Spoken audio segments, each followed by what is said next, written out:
Bonjour et bienvenue à le School. Je suis Hichem Mehtan, professeur de français. Alors, cette séance sera consacrée à ce qu'on appelle l'évaluation des connaissances. C'est ce qu'on appelle également l'évaluation diagnostique. Qui veut dire diagnostic, c'est dire savoir votre niveau, vos capacités, on peut dire vos compétences au niveau de la langue française avant de commencer le programme. D'accord? Alors je passe à ce qu'on appelle le sommaire, c'est-à-dire ce qu'on va faire tout au long de cette vidéo au niveau de la présentation. Alors on a la première activité comme un texte poétique, deuxième activité c'est un texte de théâtre, alors avec la compréhension, langue et communication, avec une troisième activité, avec un texte, bien sûr il s'agit d'une lettre, puis on termine avec la compréhension écrite. Alors on commence par le premier texte avec la première activité. On va lire le poème d'une manière expressive, c'est-à-dire savoir comment lire le texte, parce que normalement la lecture d'un poème, c'est pas une lecture qui est ordinaire. Alors je commence. Demain dès l'aube à l'heure au blanchir la campagne, je partirai, vois-tu, je sais que tu m'attends. J'irai par la forêt, j'irai par la montagne, je ne puis demeurer loin de toi plus longtemps. Je marcherai les yeux fixés sur mes pensées, sans rien voir au dehors, sans entendre aucun bruit.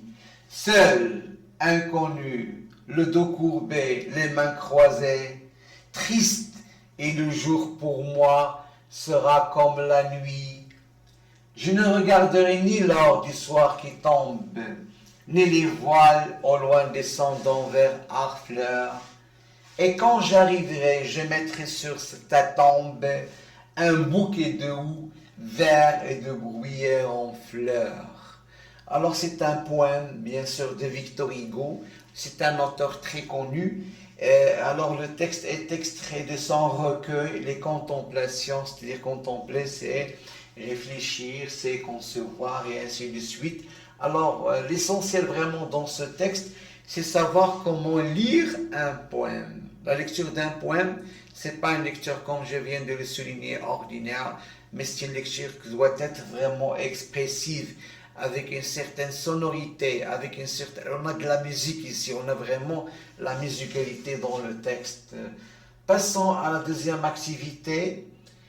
Avec un deuxième texte, on a ici une pièce comique, l'intitulé, ou bien le titre c'est Le tailleur fou. Le tailleur fou, la pancarte tailleur est face au public, le tailleur fait les 100 pas sur la scène, arrive le client. Alors un dialogue entre deux personnages, un client et un tailleur. Le client. Bonjour monsieur, je voudrais une veste. Le tailleur. Bien sûr, monsieur, je prends tout de suite vos mesures. Le tailleur prend la règle et mesure n'importe quoi, n'importe comment, longueur des jambes, tour de taille, air étonné du client. Le tailleur. Parfait, j'ai toutes les mesures, je vais pouvoir vous faire une belle veste, si tu veux. Je peux te la faire en peau d'éléphant. Le client. Non merci, les éléphants, je préfère les voir en liberté. Je préférerais une veste normale, en tissu. Une veste comme tout le monde. Quoi? Le tailleur. Parfait. Alors ici, je vais mettre une manche verte. Il montre en même temps qu'il propose. Et là, une manche jaune. Au milieu, nous aurons quelques rayures mauves avec des pans roses et blancs. Qu'en pensez-vous? Le client. Eh bien, c'est un peu trop coloré. Je n'ai pas envie d'avoir une veste de clown pour aller travailler. Je veux une veste grise, une veste normale. Quoi? Tailleur. Parfait. Elle sera donc grise. Grise ici, il montre. Grise là, grise ici. Il montre tous les endroits de la veste. Le client, qui commence à s'énerver. Oui, bon, elle sera grise partout. Le tailleur, parfait, grise partout. Voulez-vous des poches? Le client, bien sûr, une veste a toujours des poches. le tailleur. Parfait. Alors je vais vous mettre une poche là sur la poitrine et une ici sur une manche et puis une dizaine de poches dans le dos. Le client à part. Oh, il commence à m'énerver ce tailleur. Il est fou, ce tailleur est fou. Le tailleur, je me mets aussitôt au travail. Il pousse le client en la scène. Revenez la semaine dernière. Il sera prête et nous pourrons la manger ensemble. Au revoir, madame. Bon voyage, bon appétit et bonne nuit. Alors, c'est un texte, bien sûr, on va bien sûr voir les questions, parce que les questions se rapportent à ce texte. On commence par vraiment cocher la bonne proposition. Alors, on coche la bonne proposition. On commence par ce document. Est-ce que c'est un journal, un article de journal, un poème, ou bien un extrait de théâtre? Lorsqu'on parle, bien sûr, de la deuxième activité, parce que c'est le texte, ce n'est pas le premier texte. Alors, qu'est-ce qu'on va faire? On va cocher la bonne réponse. Alors, à votre avis, quelle est la bonne réponse? La bonne réponse, elle est là. Il s'agit sans doute, ici, d'un extrait de théâtre. C'est une pièce de théâtre, d'accord? La scène se passe chez un médecin, à la maison, ou bien chez un tailleur. Et sans doute, chez un tailleur, c'est la bonne réponse. Il s'agit d'une scène, est-ce qu'elle est comique ou bien est-ce qu'elle est tragique? Lorsqu'on parle de la comédie, lorsqu'on fait rire les gens, mais lorsqu'on parle du tragique, lorsqu'on a une fin qui est malheureuse, d'accord? On a la tragédie, on a la mort, on a beaucoup de choses. Alors sans doute, il s'agit ici vraiment d'une scène qui est comique chez le tailleur, et bien sûr c'est une pièce de théâtre, ou bien c'est un extrait de théâtre. Voilà, ce sont vraiment les bonnes réponses concernant ces questions-là. On passe maintenant aux autres questions. Alors, compréhension complétée à partir du texte, la source du texte, c'est-à-dire d'où est tiré le texte, d'où est extrait le texte, le nom de l'auteur, qui a écrit le texte, l'édition, c'est-à-dire c'est une société qui s'en charge de publier le texte ou bien le livre, et les personnages. Voilà, ce sont des questions qu'on va travailler bien sûr dans le texte. Revenons au texte pour dégager les personnages. Et on commence par, bien sûr, par quoi on a commencé? Par d'où est extrait le texte. Oui, exactement. Alors, d'où est extrait le texte? Je change de couleur pour la correction. Voilà, c'est bien. Maintenant. Oui, alors, d'où est extrait le texte? Alors, c'est ici qu'on trouve vraiment l'extrait du texte. Alors, c'est la source. Alors, on va mettre ici source. D'accord? On passe maintenant à qui est l'auteur, ou bien ce qu'on appelle également le dramaturge. Alors, ici, on a auteur. C'est Christian Lemblin. D'accord? C'est un auteur. C'est ce qu'on appelle également en français le dramaturge. Parce que dans le domaine des textes de la prose, on trouve ce qu'on appelle un écrivain. Mais dans le texte poétique, qu'est-ce qu'on a? On trouve un poète. Mais dans le texte du théâtre, on trouve un dramaturge. C'est l'auteur déjà. Maintenant, on passe à l'édition. Regardez ED. ED signifie l'édition. Alors, ça s'appelle Reitz. Alors, c'est ici qu'on trouve l'édition. C'est l'édition. D'accord? Pour les personnages. Alors, on a deux personnages qui se parlent, qui se dialoguent. On a le tailleur et son client. D'accord? C'est un client ici qu'on trouve. C'est déjà, bien sûr, on a deux personnages. C'est bon? Alors, on a l'auteur ici, on a la source, on a l'édition et on a les personnages de ce texte. C'est bon? Alors, on passe maintenant à d'autres questions. Relevez dans le texte une phrase qui montre que le tailleur est fou. Il y a plusieurs phrases dans le texte, mais on va choisir uniquement une seule phrase pour, bien sûr, montrer que le tailleur est fou. Alors, revenons au texte. Alors on va choisir exactement la phrase. On va choisir quelle phrase? On va choisir la phrase des poches. Alors c'est une phrase vraiment qui montre que le tailleur vraiment elle est tout à fait fou. Bien, regardez vraiment cette réplique. Parfait. Alors je vais vous mettre une poche là sur la poitrine. La poitrine, pas de problème, poche. Et une ici, sur les manches. D'accord?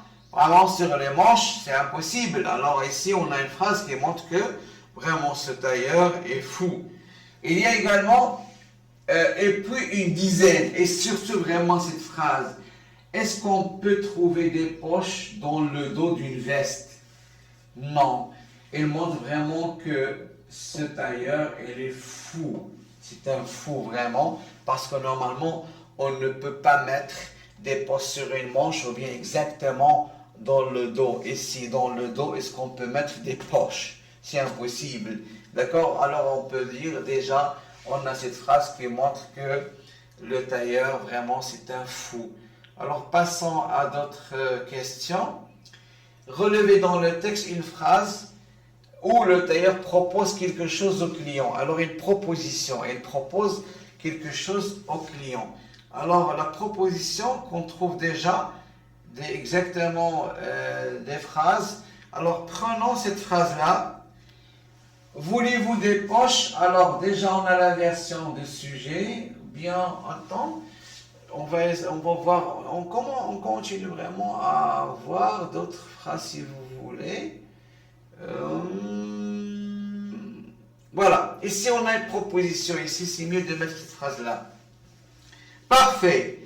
J'ai toutes les mesures. Je vais pouvoir vous faire une belle veste. Si tu veux, je peux te la faire en peau d'éléphant. Alors, elle a proposé à ce client, bien au client, son client, de faire une veste pas bien en peau d'éléphant. Bien sûr, c'est une proposition de la part vraiment du tailleur. Alors déjà, on peut dire, si tu veux, c'est ici qu'on trouve la proposition vraiment du tailleur. Je peux te la faire en peau d'éléphant. Alors, ici, on va mettre la proposition du tailleur, c'est dans cette phrase. Passons à autre chose avec d'autres questions. Passons maintenant à la deuxième phrase. Une phrase où le client refuse quelque chose. Et une phrase où le client accepte. Alors on va dégager les deux en même temps. Alors soit le refus, c'est-à-dire les expressions, des mots, soit l'acceptation. Alors on va dégager deux phrases, là où le client refuse et là où le client accepte. Revenons au texte. Voilà. Alors on va chercher ici, on commence par le refus, c'est bien? D'accord. Ici on a le client. Non merci. Alors qu'est-ce qu'on a ici? La proposition. C'est ici que le tailleur a proposé. Il a proposé de faire la veste en peau d'éléphant. Ici, qu'est-ce qu'on a? La proposition. D'accord? Le refus. Alors, est-ce qu'il a accepté vraiment le client? Il a dit non, non, merci. Alors ici, on a le refus. On a refusé le refus du client avec non, merci. D'accord? On passe maintenant à l'acceptation. Alors là, on l'a accepté. On cherche l'acceptation. Alors, c'est ici qu'on trouve l'acceptation. Le client. Alors, on commence par le tailleur. Parfait, grise. Alors, sur le plan vraiment des couleurs. Alors, il a choisi la couleur grise. Parfait, grise partout. Voulez-vous des poches? Ah ben, puisque vraiment elle a accepté, elle a dit, je vais mettre le crayon, elle a dit, bien sûr, une veste, ça a toujours des poches. Alors, bien sûr, c'est-à-dire oui. Lorsqu'il dit bien sûr, automatiquement oui. Alors, c'est une question d'acceptation. Alors, on a l'acceptation, c'est-à-dire que le client accepte. C'est la phrase exacte vraiment de l'acceptation. Au niveau vraiment de l'autre phrase qu'on a déjà vue, c'est le refus. Non, merci. On a déjà la proposition du tailleur. C'est bon? Alors, on passe à autre chose avec d'autres questions. On passe, voilà. Préciser. Alors, on commence par la première, elle est là. Je m'excuse. Relever les pronoms personnels que le tailleur utilise pour s'adresser au client. Un pronom personnel. Lorsque je m'adresse à quelqu'un, c'est-à-dire lorsque je parle à quelqu'un, moi j'ai un jeu. C'est moi qui parle. Je parle à quelqu'un. C'est quelqu'un qui est le destinataire. Alors c'est le destinataire, c'est lui qui reçoit mon message. Soit je dis tu, soit on dit vous. Alors on remarque vraiment dans le texte que le tailleur joue avec... alors on va voir, revenons au texte toujours. Alors on va voir ici au début, bonjour. Alors le tailleur, bien sûr, je prends vos mesures. Après on cherche. Tu, si tu veux. Alors on a un tu. Alors il s'adresse avec le tu, d'accord? Mais parfois il s'adresse avec le vous. Oh, on trouve le vous. Alors puis qu'en pensez-vous? Alors le tailleur, qu'en pensez-vous? On trouve que le tailleur utilise deux pronoms personnels pour s'adresser vraiment au client. Il s'adresse avec le tu, voilà la première réponse, et avec le vous. D'accord? Les deux. Alors on passe à autre chose, autre question. Préciser le pronom personnel le plus adapté à la situation. Alors vraiment, comment dirais-je, le pronom personnel qui est le plus adapté au niveau de la situation, on a tout d'abord, qu'est-ce qu'on a aimé ici? On a les pronoms personnels, on a le tu, on a le vous, d'accord? Préciser le pronom plus adapté, on a beaucoup vraiment de vous dans le texte, d'accord? Juste votre réponse, par exemple, on dit voulez-vous. Hein? Par exemple, comme voulez-vous, alors on utilise beaucoup. Et parfois on trouve avec des adjectifs, avec un adjectif, ce qu'on appelle adjectif possessif. Que veut dire adjectif possessif? Par exemple, vos poches. D'accord? Alors déjà on a la situation, voulez-vous, on doit dégager des phrases. Là on utilise le vous. Repérez dans le texte une formule politesse que le tailleur utilise pour s'adresser au client. Alors la formule, on va prendre celle-là, directement cette phrase. Voulez-vous? C'est une formule de politesse. Qu'est-ce qu'on va mettre ici? Alors lorsqu'on met ce qu'on appelle inversion du sujet, l'inversion de sujet, c'est ici qu'on trouve l'inversion de sujet. Alors ça renvoie vraiment à la formule de la politesse, c'est-à-dire quelqu'un qui est poli, qui sait très bien comment parler aux gens. Je passe à autre chose. Alors indiquer le niveau de langue au registre utilisé dans chacune des phrases suivantes. Alors on a ce qu'on appelle les niveaux de langue. Dans les niveaux de langue, on a trois niveaux normalement en français. On a ce qu'on appelle le niveau qui est le plus connu, c'est ce qu'on appelle le soutenu. C'est un langage un peu très propre. On a le langage courant, c'est moyen. Et on a le familier. Que veut dire ces trois niveaux de langue? Par exemple, si je parle à un directeur, un professeur, je m'adresse avec le vous, je dois respecter. C'est-à-dire, c'est un langage qu'on doit utiliser un peu soutenu, si vous voulez. Courant, c'est moyen. Si je me parle, par exemple, si je parle avec un papa, avec une maman, c'est un langage, bien sûr, courant. Mais familier, c'est un langage de ce qu'on appelle un langage de la rue. D'accord? C'est ce qu'on appelle le langage de la rue. Par exemple, devant un camarade, je peux bien sûr parler avec ce langage. Voilà, prenons maintenant la première phrase. Bien sûr, une veste, a toujours des poches. Alors, lorsqu'on a ça toujours, c'est un langage, c'est familier, d'accord? Parce que normalement, dans le langage courant, on utilise cela.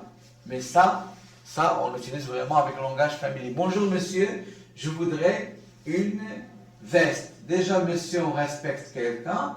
Et on a également le conditionnel. Et dans le conditionnel, il y a toujours ce qu'on appelle le langage soutenu. D'accord? Ce qu'on appelle soutenu. Ici, on a ce qu'on appelle le futur proche. Ici, je vais mettre une manche verte. C'est un langage tout à fait normal, c'est tout à fait moyen. Ce qu'on appelle un langage ou bien un niveau de langue courant. C'est moyen.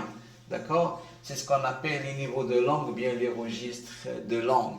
D'accord? C'est une leçon de langue que vous allez voir au cours de l'année. D'accord? C'est déjà, vous allez voir, bien sûr, c'est... Passons maintenant à l'autre question. Cochez la bonne réponse dans le tableau suivant.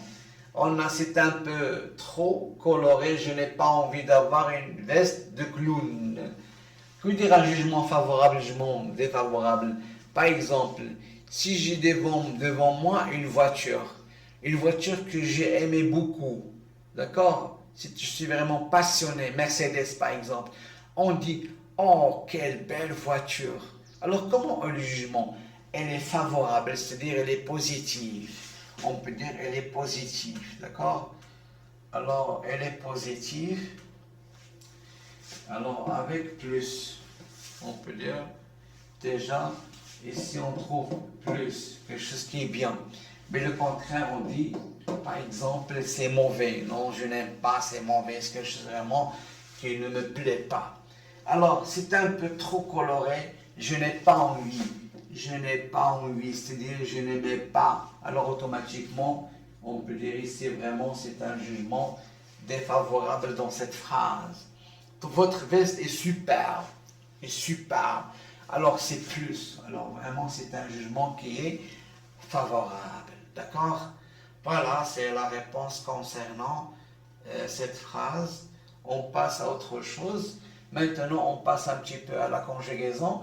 Alors, classez dans le tableau ci-dessous les verbes soulignés dans les phrases suivantes. Quels sont les verbes? Prenons le premier verbe. C'est le verbe, bien sûr, on va voir, voudrait. Alors, on a ici voudrait. C'est quel mode? Est-ce que c'est l'indicatif? Est-ce que c'est le subjonctif? Est-ce que c'est le conditionnel?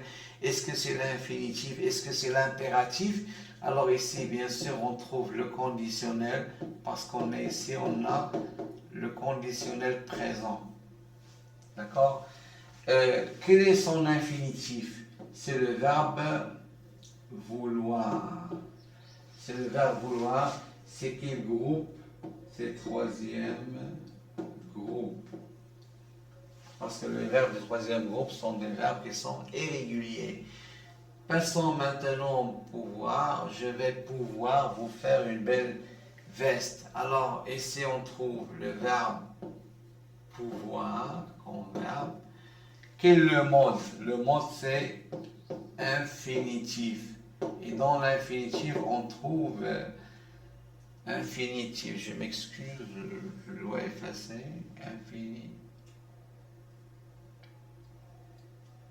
Infinitif. C'est quoi l'infinitif de ce verbe? Sans doute, c'est déjà il est un infinitif.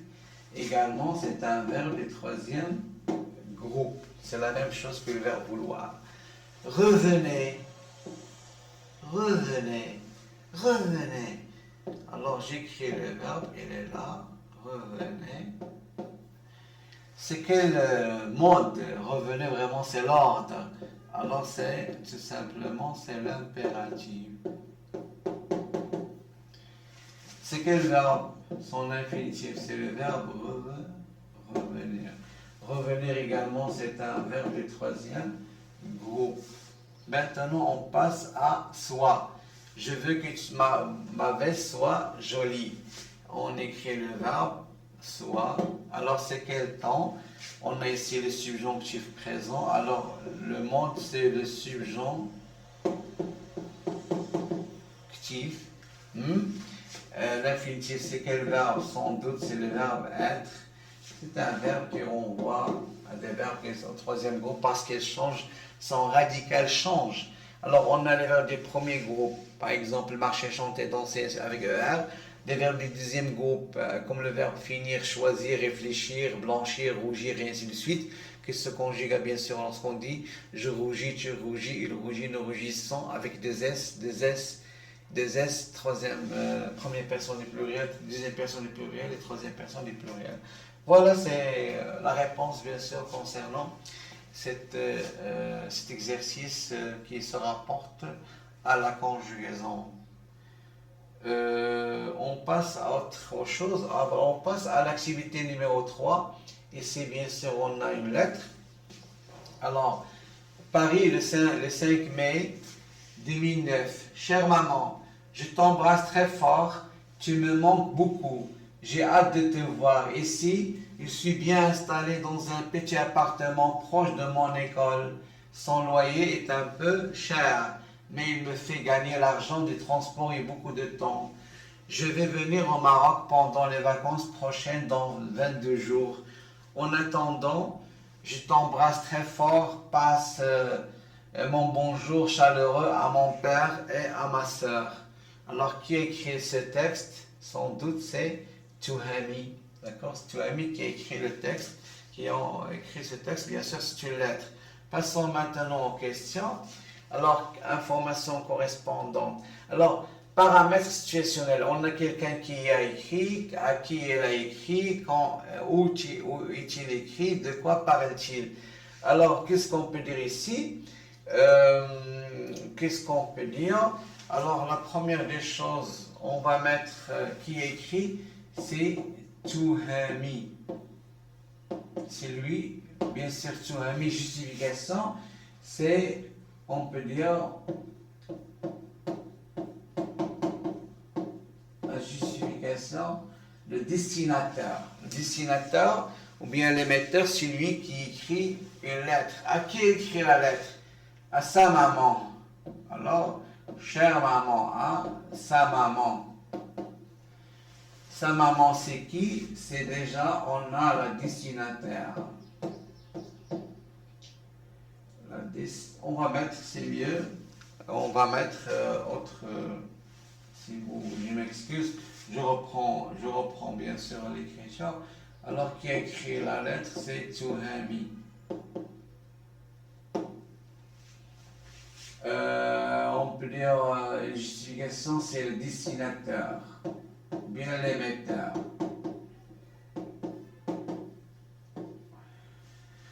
Le destinateur, à qui il a écrit la lettre? À sa maman, chère maman. Alors, sa maman, c'est, on va mettre ce terme, la réceptrice. C'est elle qui reçoit, ou bien destinataire. Quand? Exactement quand? Alors, en reprenant le texte, alors c'était le 5 mai, c'est le temps, d'accord? Comment dirais-je? Attendez. Alors, c'est déjà, on est ici, alors... on a le Paris 2009, exactement, c'est Paris 2009.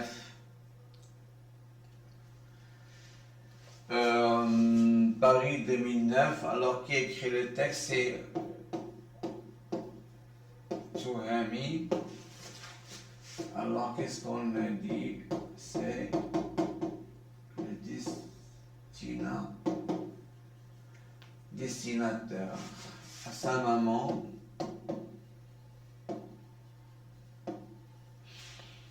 C'est la réceptrice.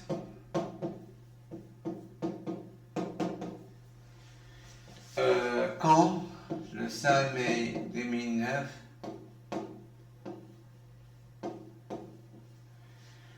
D'accord? Alors, la justification, c'est déjà écrit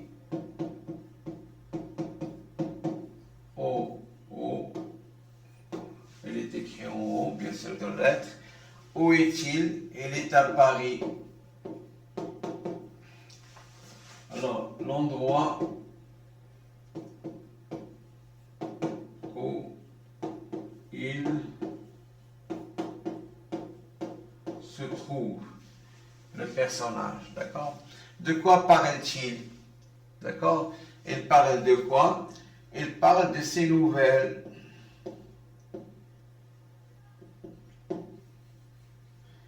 D'accord? Il parle de ses nouvelles. Voilà, c'est le maximum. Il parle de ses nouvelles. Alors, de quoi? La justification, c'est, on peut dire, elle est, voilà, elle est à Paris.